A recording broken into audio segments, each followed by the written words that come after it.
Well, this looks fabulous. I'm glad you're here. Thank you all very much. I'm Tammy Bruce, the spokesperson for the U.S. State Department. It's lovely to see you here, everyone in the back, everyone watching on streaming or television or however you're seeing us. Thank you and welcome aboard. Statement before we proceed here. Good afternoon, of course. It is an honor to join you today for my first briefing at the State Department. My commitment to you and to the American people will always to speak directly and clearly about the policies and priorities of our country's lead diplomat, Secretary Marco Rubio, and the great men and women who serve the U.S. Department of State. To begin, I would like to acknowledge that after Secretary Rubio was confirmed in a historic bipartisan vote, he promised to deliver a foreign policy under President Trump's vision and leadership that would make America stronger, safer, and more prosperous. Under President Trump's administration, the State Department puts America first as well. Peace through strength is back, and our North Star is the pursuit of peace. As Secretary Rubio says, peace is not a noun, it is an action. And the Secretary has been taking action. It started on day one. Secretary Rubio got straight to work issuing common sense policies that returned the State Department to the basics of diplomacy. We are rewarding performance based on initiative, skill, and hard work, and we are ensuring every dollar we spend advances our national interests. During the Secretary's first international trip to Central America and the Caribbean, he reaffirmed our commitment to the region where we live. He emphasized the importance of this relationship, highlighting our shared challenges and our shared opportunities. Already, the Secretary has achieved concrete deliverables to combat transnational crime, advance the cause of enduring peace, and counter the malign influence of the Chinese Communist Party. At the United Nations, U.S. leadership led the Security Council, passing a historic resolution seeking to end the Russia-Ukraine war. Implementing President Trump's executive orders, the Secretary designated 8 cartels and other transnational organizations as terrorists. The Houthis have been designated as a foreign terrorist organization, and their members are facing sanctions. And the Iranian regime is again under maximum pressure. And further in line with the President's promise to keep America safe, Mohammed Sharifullah was detained in Pakistan for the tragic Abbey Gate terrorist attack that took the lives of 13 service members of our country. He has been extradited to the United States to face swift justice. The Secretary's highest priority is the safety and security of the American people. Earlier today, the Department hosted a ceremony to raise the hostage and wrongful detainee flag. The flag symbolizes the United States' commitment to Americans unjustly held overseas, and it will fly in front of the State Department through March 9th, which is the second U.S. hostage and wrongful detainee day. This administration has worked tirelessly to bring unjustly detained Americans home and to secure the release of all the hostages held by Hamas. And we will continue to do the critical work to accomplish this goal. During this historic joint event the other night, President Trump made clear that the United States is advancing our national interests to ensure the 21st century is an American-led century. America is back. I'm honored to stand here before you and to deliver this information for the American people, which they deserve to hear from their State Department. As someone who has served over, well, a long time in media, I understand firsthand that a free press is vital to our democracy. I look forward to engaging on our U.S. foreign policy priorities for the benefit of the American people. And also just want to say a thank you to the civil service workers, the foreign service workers, the staff of this department. As someone who's been looking out from the outside into government and seeing always the problems, it has been a remarkable experience to work with these individuals in this department, but throughout the Department of State. It has been an experience for me that has changed my point of view on many different issues. And I want to thank all of them who made it possible for me to stand here today. This has been literally a team effort. It remains a team effort for people who love this country and serve her every day. And so, There's something I never thought I would say, except screaming at the screen at this gentleman sitting here. Just a remarkable illustration of how life changes and has surprises for us. Matt Lee from the Associated Press. I'm going to also ask you, when asking a question, we have a number of cameras in the back.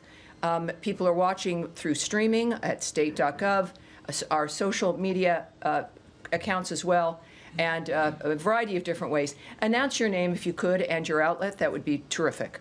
Matt Lee, I'll announce for you because you're so shy with the Associated Press. Sir, what can I tell you? Well, first of all, thank you for your opening remarks there. And I would also say congratulations, because for those of us who were around back in the beginning of the first Trump administration, the first State Department briefing in 2017 was on March 7th.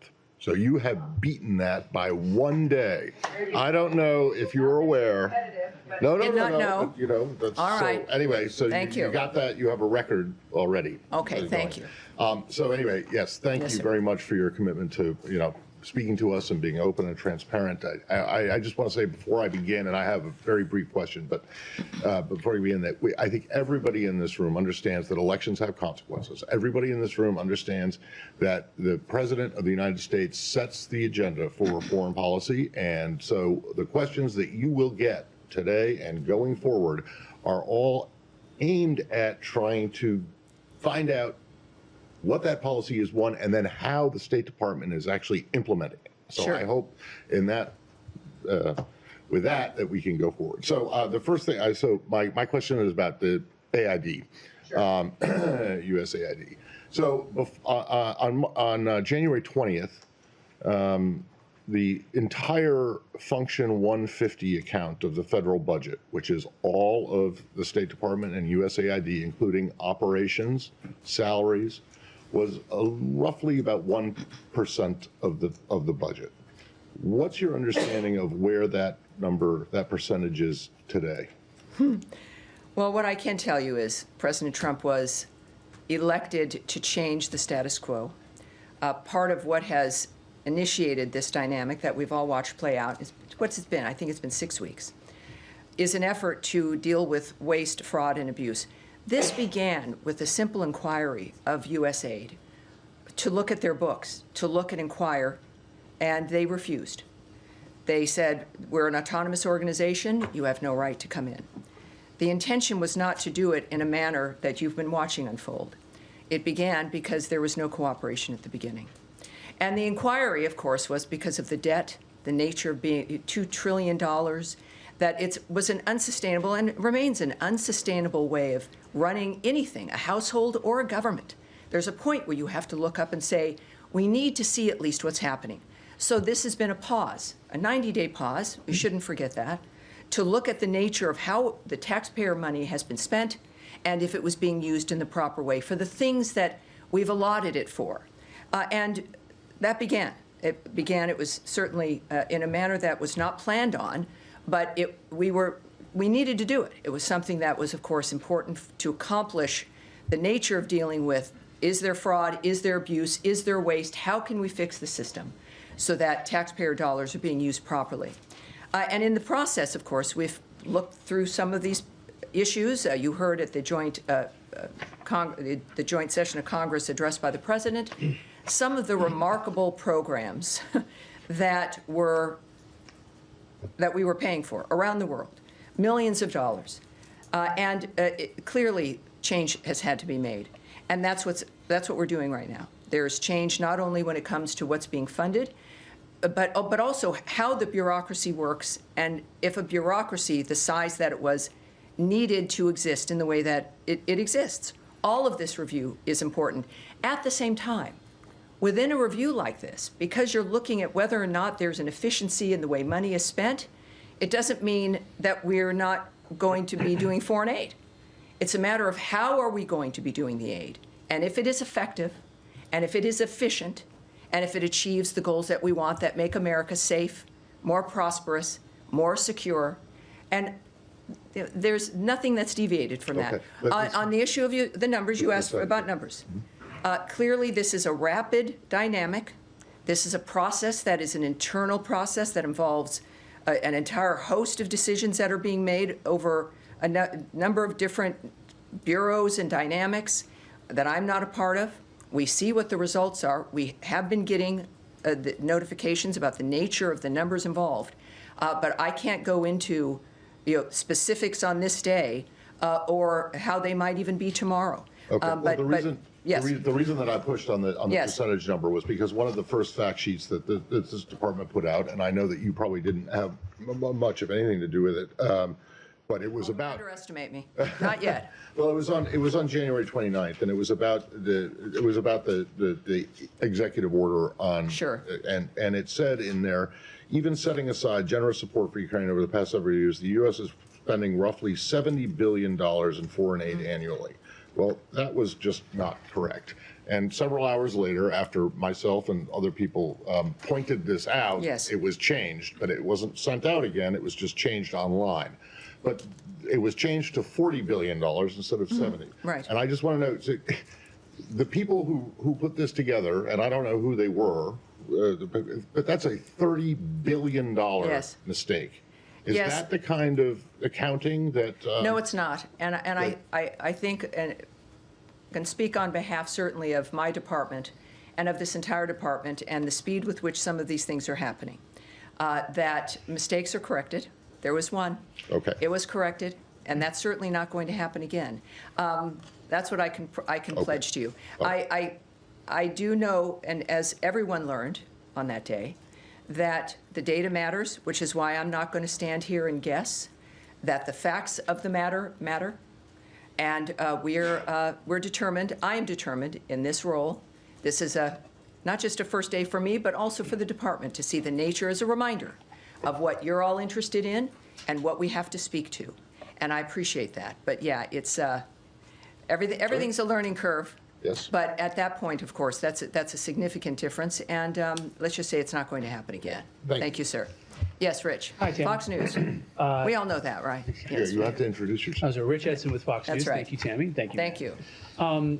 Tammy, on this USAID investigation, Peter Morocco has been on Capitol Hill over the past couple of days, briefing members of Congress and updating them on this, where he told them that they have uncovered waste, fraud, and abuse to a level that would require referrals to the Department of Justice for investigation.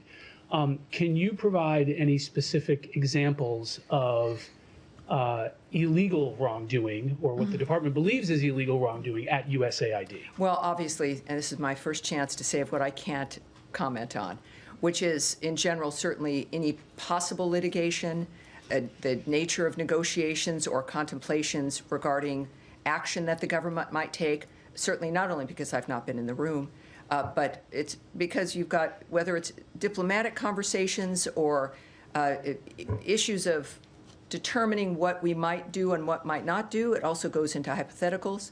So no, I can't answer that.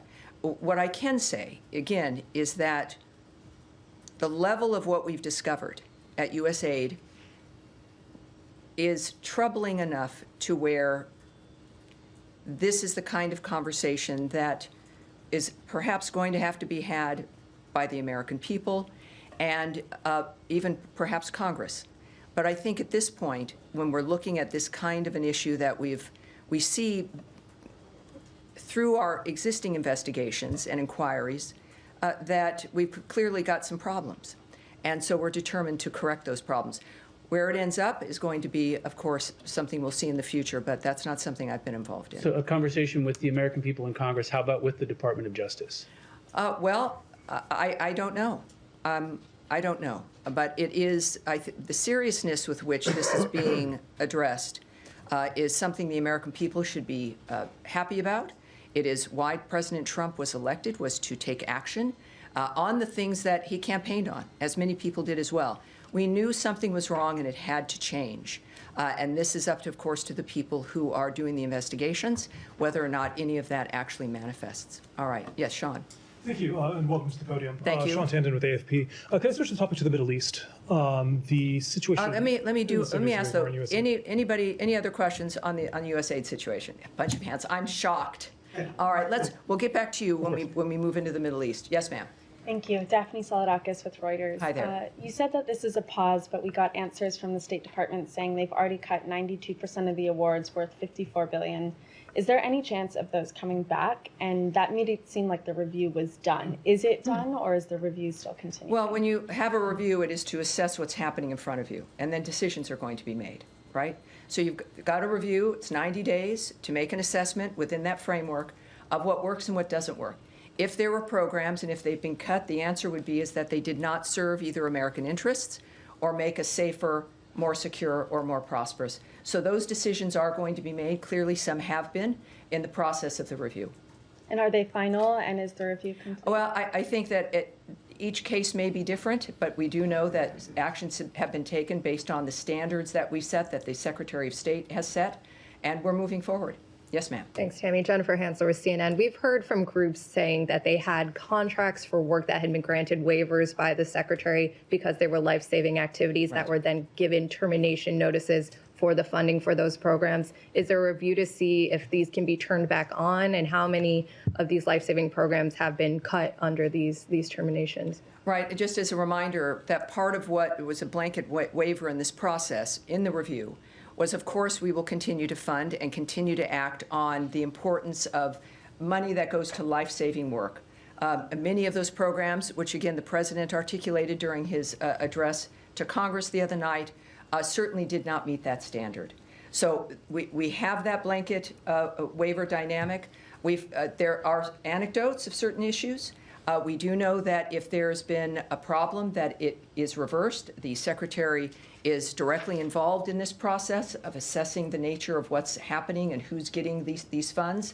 There is also a process for people to reach into the State Department to make the difference, to apply for a specific waiver, or to indicate if there's an issue and make their case for these situations. And I know the Secretary cares about the nature of foreign aid. It is something that has been, he's spoken about for years throughout also his tenure as a senator. And he is, I have to say, I did not know him well when I started in this position. And his commitment to the country and his personal involvement has been heartening. And I'm sure that in this kind of a dynamic, we've had some frameworks that have been arranged where people can get into the State Department, indicate if there's been an issue, and then action can be taken on those. And do you have Yes, any sir. update on payments? But yes, sir. Yes, ma'am. Thank you. Camilla Schick from CBS. Just Hi there. To follow up one thing on Jenny's question. Will we see a full list of the grants and the programs that have been cut or that will be cut in this 90-day review? You mentioned that there should be a conversation with the American people. Of course. And that I assume that means it will be something that will be transparent for people to see the list of the programs that have been cut. And then just on related to USAID, there's reporting from Reuters that more than 700 diplomats have signed a letter that is destined to go to the dissent cable for this department, expressing their concern about the dismantling, of USAID, and the fear that this is undermining U.S. leadership abroad and helping create a power vacuum for the likes of China and Russia to exploit. Your question's important because it is about the list and what's been cut and what has been kept, and that is something that I want before I presume, because that's something I've learned to not do in this particular role, is to make sure that I have the right answer for you. So I'm going to make sure that we go back and this is also for me it's important because I think many Americans have questions about the nature of the details of what's happening, but it is the foreign policy of the world, obviously, clearly major decisions being made, and my goal is to make sure as we can so that there's a serious ability to kind of own the information I'm saying to you. Those are going to be times when I have to come back to you, and this is one of those times. But it's a good question, and yes, I'd like to get that for you. And on the diplomats with the dissent cable? In that regard, we have a dissent cable framework that we're very proud of, that is important. And from what I've learned is that that did not actually go out in that framework, but also we will not discuss those if there is internal communications or the nature of something like that transpiring. All right. So done with USAID. And all right, Middle East now, Sean? Sure, let me kick it off. Could I ask you about, there's a pressure, of course, on Hamas to extend the ceasefire deal. Israel on Sunday said that it's cutting off humanitarian assistance going into Gaza as a way of pressure. The European countries, the European allies of the United States have criticized this, saying that the situation, in their words, is quite catastrophic in Gaza. Does the United States support the holding of food and other assistance at this point as a way to achieve these aims? Well, what we've said before, and has been the case before, is that aid can only be delivered in a safe framework. So as long as it is something that is unsafe, or we can't guarantee the safety of something moving in, that is going to be stopped. It is not a withholding, but it's certainly it's a reflection of the framework of the situation on the ground, and that continues. In the meantime, I think that it is also very clear, and this is, the President certainly has been tweeting about certain situations with Hamas and the nature of what was expected and has been repeated continually, that all the hostages have got to be released. They need to be released now. The bodies they are holding, everything, everyone needs to be released. And without doing that, there is no path forward.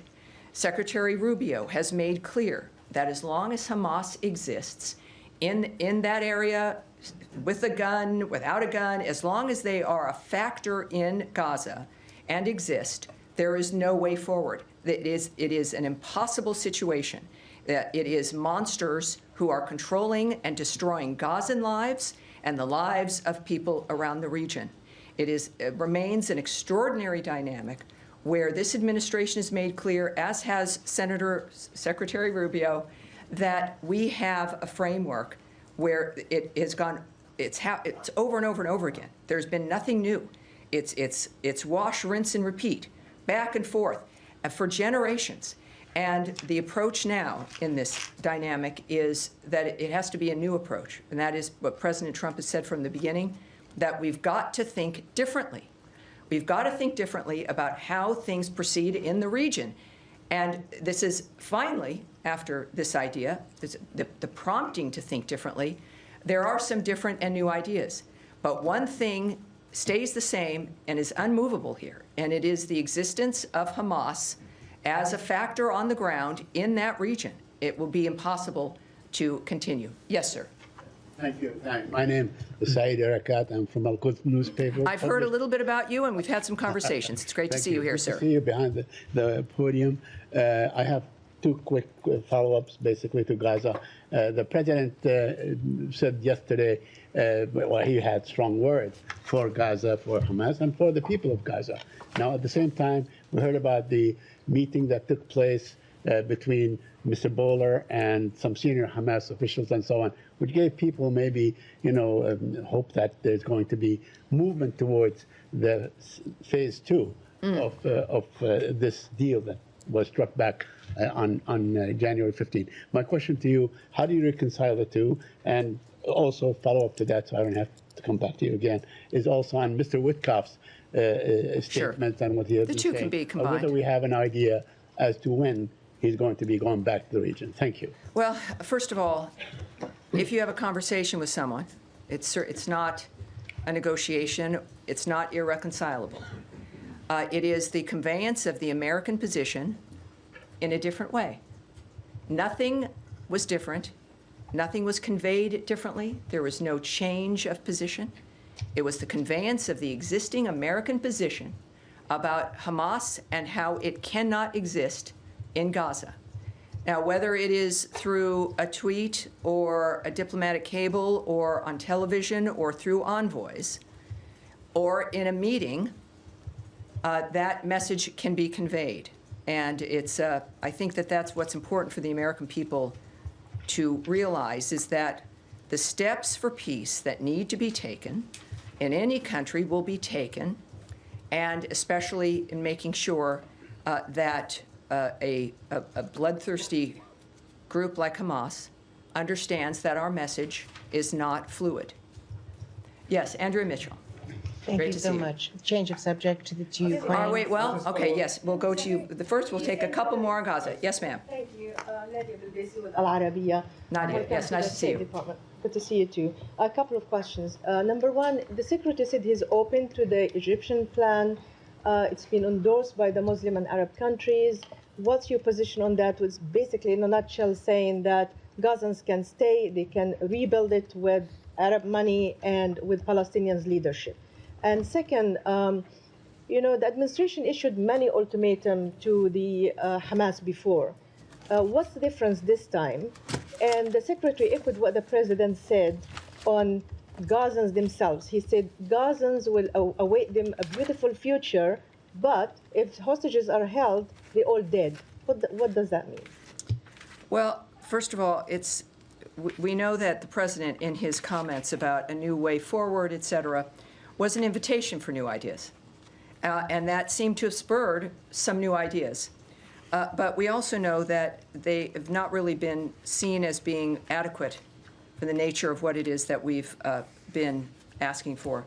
So it's always, I think that, especially from the words from the president himself, and I want to get his remarks especially for you, because these are, this is, everybody clearly wants this to change. I think that that's obvious, especially with Egypt stepping up and handling it as they have.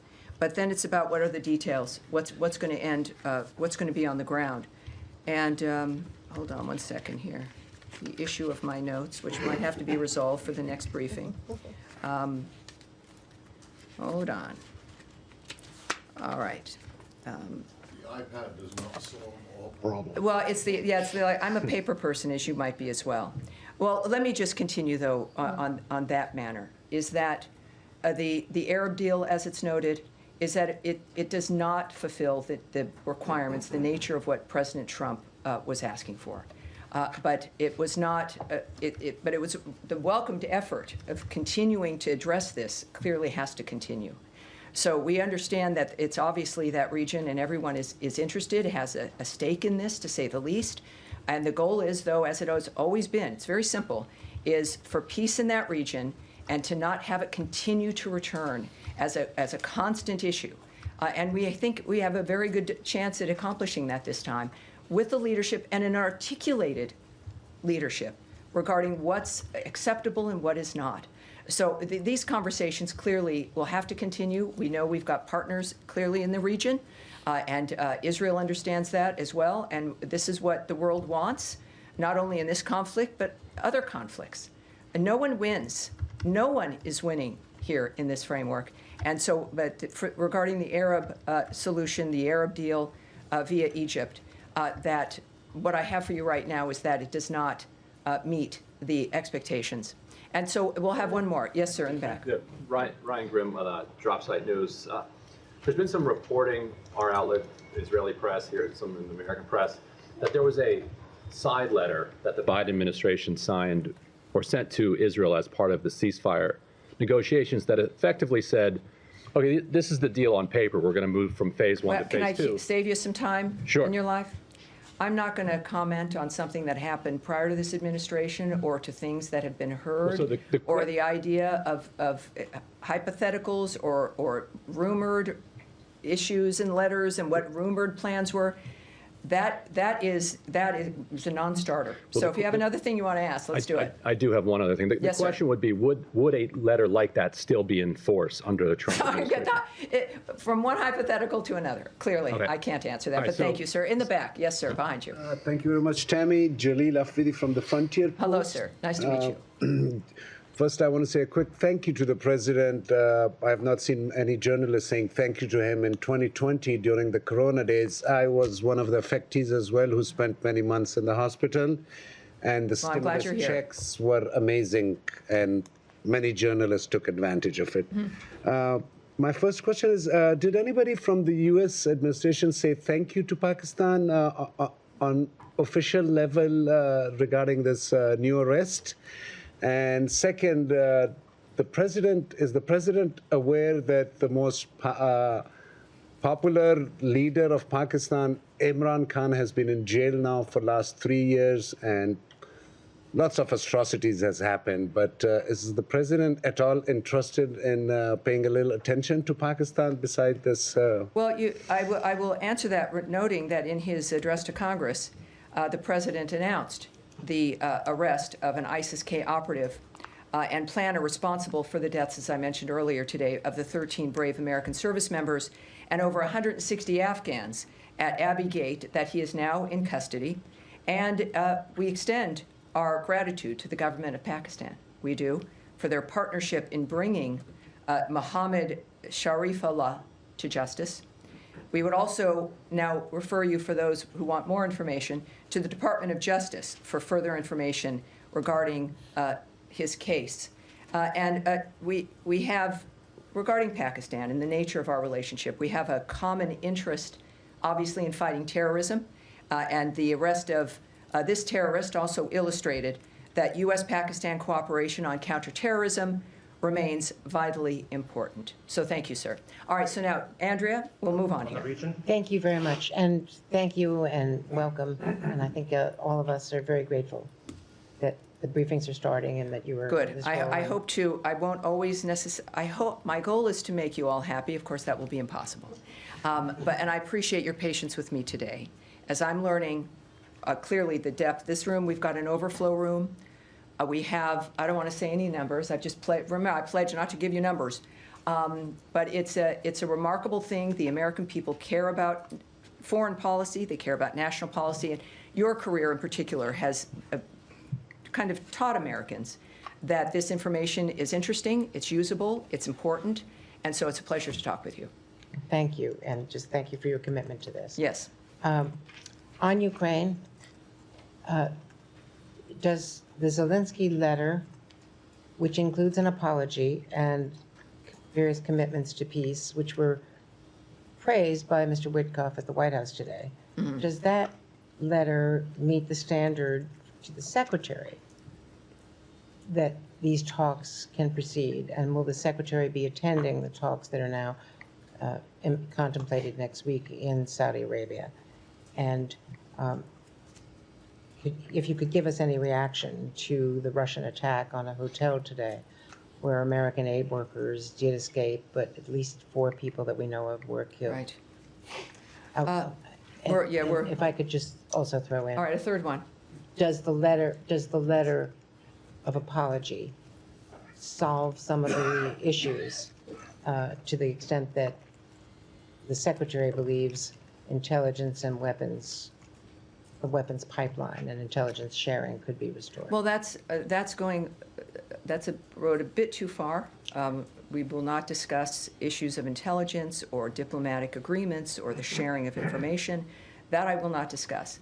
But from the start, after the Friday situation with President Zelensky, and Secretary Rubio was in the room, it was a surprise that his behavior took a turn, and in the Oval Office. And it was clear, as the president had stated publicly, that he was not ready for peace, that there was one thing that he should not do, and that was, damage the nature of what was transpiring there, because we want to help him. We want to help Ukraine. We have been the biggest supporters of Ukraine in this conflict than anyone else in the world. We have made it very clear from the start how we feel about this situation. But even after that, even that same night and continuing on, there was an open door that he wasn't ready for peace. If he becomes ready for peace, he can come back to the table. It was certainly not something that eliminated the potential to continue. But what it did do was highlight, and clearly with the follow-up message from President Zelensky, there was an awareness that, as he said, it did not go as planned, right? It was not a situation that was good or helpful, and as I'm paraphrasing here, and clearly indicated that he was ready to come back. I have not spoken in the last few hours with the Secretary, but I do know that his posture has been the same, is that we have a goal, and we see what's happening. We want to make sure that certainly the president understood what was happening, that this door was still unlocked, that he could return as we were looking at the nature of what was transpiring in Ukraine, that it's a stalemate. The Secretary has called it a meat grinder. Hundreds of thousands of people dead, and the carnage not stopping. It's a stalemate that both parties have to be brought to the table to end it. We also have terrific success, as I mentioned in my opening, at the UN. The first time since the beginning of this conflict, a 3-paragraph statement about ending the conflict passed without opposition in the Security Council, which is a statement from those members, but also from the UN in general. It appears with that note that President Zelensky understands what's at stake, that we are here to help him, that there is one person who can bring those parties to the table, and it is President Donald Trump. The Secretary has understood that from the beginning. This is a united understanding that this has got to end, and these are men who understand what America can do to help that come to an end. And I would believe, with what has been said before, that in fact, if the President and the Secretary believe that President Zelensky is serious and that we can move forward, they have stated, in fact, that we would. So we look forward to that. And Saudi Arabia? What about Saudi Arabia? Is it contemplated that the Secretary would be attending? I cannot comment, certainly, on issues that either have been discussed in a diplomatic framework or arrangements that might be implemented regarding these kinds of diplomatic negotiations or efforts. So I'm sorry, but I can't do that. All right, yes, sir, in the back. Tom Bateman from the BBC. Thank you for starting the briefings again. On the issue of European peacekeepers, which the British and French have both said they're prepared to put into Ukraine under the president's plans, we heard from Sergei Lavrov, the Russian foreign minister, today, who said that this would mean direct, official and unconcealed involvement by NATO countries in a war against the Russian Federation. There is no room for compromise, and this is an overtly hostile aim. Do you have any concerns about that? Well, I don't comment on remarks by leaders or foreign ministers of other countries. I'm here to represent the Department of State and Secretary of State Marco Rubio. What I think the people of the world should note is the choices that are made by Secretary Rubio, by President Trump, and the actions that we take to implement our commitment to peace. Yes, ma'am, in the back. In the pink. Thank you. Thank you very much, Tammy. I'm Jenny back with the USA Journal, Korea. I have two questions. First question, President Trump pointed out in his State of the Union address that South Korea has imposed tariffs 4 times higher. What measures will the United States take to resolve the tariff issue with South Korea? Second question. Last week, the North Korean Workers' Party secretary visited Russia and met with President Putin to upgrade the level of the Russia and North Korea alliance. Does the United States believe that the North Korean troops should withdraw from Russia to end the war between Russia and Ukraine? Well, thank you. Yes, thank you. I really can't remark on issues of the North Korean relationship with Russia at this point, or that particular regional effort or action that may have occurred. So that's not something I can remark on right now. I certainly, for both of your questions, will go back and talk to the Secretary, mention to him, as I have and as I've pledged to many of you who I met earlier in our bullpen here, that part of my goal is to make sure that not only do I have a good broader view of what interests all of you, but to make sure that the Secretary knows as well. I think that that's part of what is important to our communications with you. Besides what we can and cannot share, it is to make sure that we know where your interests are also. All right, sir. Yes, sir. Yeah, thank you so much, Patty. Congratulations and thanks for doing this. At the opening remarks, you talked about Iran is under the maximum pressure. So I have a question related to that. And I'm sorry, what is your outlet? Yeah, my name is Diyar Koda. I'm working for Ruda Media Network. It's a Kurdish TV. All right. So Iraqi maximum pressure. Yeah, Iraqi sanctions waiver for Iran gas imports expires on March 8th, which is the day after tomorrow. Have you renewed this sanctions waiver, or do you intend to renew that sanctions waiver for 120 more days? And I have the second question. you want me to ask now or after you? Well, let me answer that question, because I see my staff standing up by the pillar, because I don't tend to keep track of certain things, but like time. But here's what I can tell you. The Iraq sanctions waiver, as you've noted, for Iran gas imports expires on the 8th. And we have, at this point, as you might imagine, we have nothing to announce with regards to the current electricity waiver that expires on the 8th. In line with National Security Presidential Memorandum Number 2, we are reviewing all existing sanctions waivers that provide Iran any degree of economic or financial relief. And we are urging the Iraqi government to eliminate its dependence on Iranian sources of energy as soon as possible and welcome the Iraqi Prime Minister's commitment to achieve energy independence. Hopefully, the United States is leading the way when it comes to that kind of an approach. My second question. All right, are we wrapping up here? I think we are. We will do this again on Tuesday, unless circumstances change that. One last in Africa, please. Someone wants one last. See, this is going to happen. It's like No, one just last. one in Africa. All right, hold on. Africa. One last in Africa. Thank you. Yes, Africa. Let's do it. Thank you. We have a lot of interests in that continent, so thank you. Yes, ma'am. Yes, thank you. So, thank you. Yes. My name is Hariana Veras, and I'm with TPA.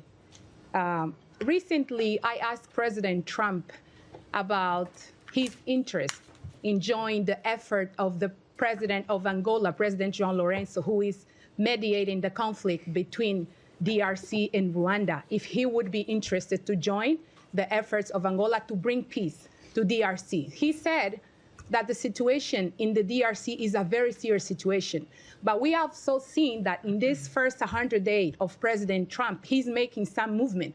He imposed sanctions on the people that are directly involved on the conflict in DRC, and also Secretary of State Marco Rubio. He spoke with the foreign minister of Angola and also President Tshisekedi of Congo. Correct. Is there any plan, or can we expect something more in terms of action from the United States to join Angolan's effort to bring peace to the DRC? Because every day people are dying, and we have seen how eager President Trump wants to bring peace in many regions. That is correct. Not only between Russia and Ukraine, but also he's showing interest in to bring peace in other regions. Is the Democratic Republic of the Congo one of the countries that this administration will do something to bring peace? Well, I can tell you, and this is, I think, a good way to end the briefing today, just as a reminder, yes, of the global commitment that this administration has, but that Senator, why do I keep doing that? He's the Secretary. He's the Secretary of State, that the Secretary of State, Marco Rubio, has in the world. I can tell you that we stand in firm support of the Congolese people and of the sovereignty and territorial integrity of the DRC. I can say that in his calls with the two presidents, the Secretary urged an immediate ceasefire in the region, accountability for human rights abuses and violations, and for all parties to respect sovereignty and territorial integrity.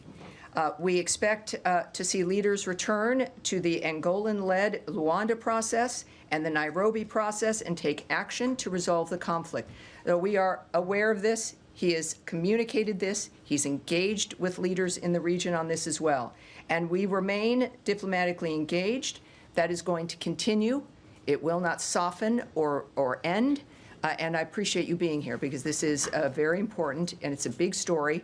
Might not get as much coverage in the media, but there's a lot of problems here in the world, and the Secretary is committed to solving them, as is the President. So it is a team and a whole of government understanding that our world here at home needs to change and reform, and the way that the world is unfolding now with its conflicts, that needs to reform as well. So the DRC, thank you. All right, everyone, thank you very much. I'll see you on Tuesday as well. Thanks for being here. Thank you. Appreciate it. Thank you. Thank you.